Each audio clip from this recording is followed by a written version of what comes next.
Hindi katanggap-tanggap yung ginagawa ninyo. Sa umpisa pa lang, binibili na ninyo yung signature ng Pilipino. Yun ba ang People's Initiative? You know, national, provincial, city, munisipyo, then the barangay.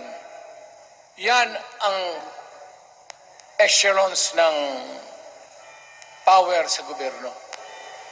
Hindi naman ninyo gigamit ang barangay at binigyan mo ng 20 milyones isa't isa sa kanilang mga congressman.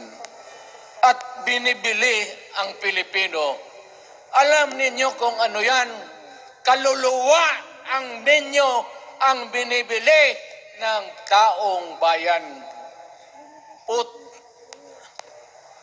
Hindi ako mapayag ng ganon.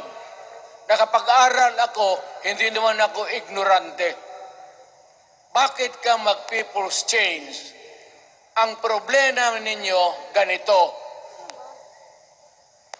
Hindi pa, pauna.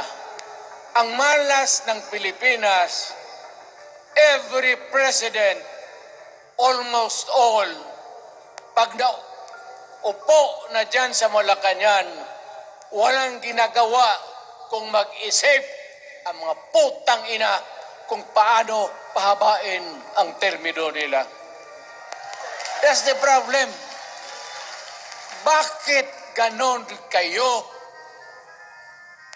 Ang demokrasya may eleksyon. Para naman, tignan ninyo, Presidente,